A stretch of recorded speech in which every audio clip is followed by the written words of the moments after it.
अस्सलामुअलैकुम, आप देख रहे हैं ANY न्यूज़ नेटवर्क। मैं हूं मोहम्मद एहसन।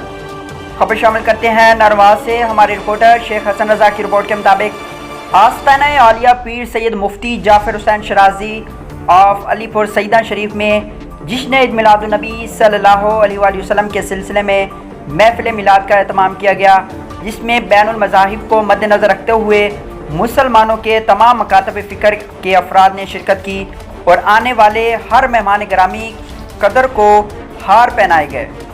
इस मौके पर खिताब करते हुए पीर सैयद मुफ्ती जाफर हुसैन शराजी ने कहा कि नबी पाक सल्लल्लाहु अलैहि वसल्लम तमाम इंसानियत के लिए रहमतुल लिल आलमीन बनकर आए। अपनी ज़िंदगी को संवारने के लिए रसूल पाक सल्लल्लाहु अलैहि वसल्लम और अहले बैत अलैहिस्सलाम के फरामीन पर अमल करना होगा। इस मौके पर सैयद मोहम्मद अली शराजी, शेख लियाकत अली दर्जी, सैयद मोहम्मद जाकिर शराजी और नरवाल से समाजी शख्सियत शेख मोहम्मद हुसैन रज़ा ने शिरकत की। इस मौके पर ईद मिलादुन नबी सल्लल्लाहु अलैहि वसल्लम की मुनासबत से केक काटा गया। हज़रत मोहम्मद सल्लल्लाहु अलैहि वसल्लम की सुन्नत पर अमल करते हुए ऊँट के गोश्त का वसी इंतज़ाम किया गया। दर नबी पर बड़ा रहूँगा, बड़े ही रहने से काम होगा।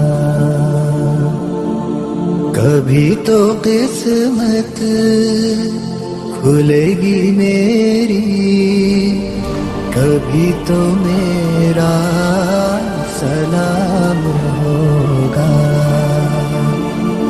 दर नबी पर बड़ा रहूँगा, बड़े ही रहने से काम होगा।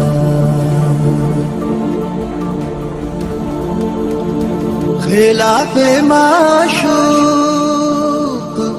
कुछ हुआ है, ना कोई आशिक से काम हो।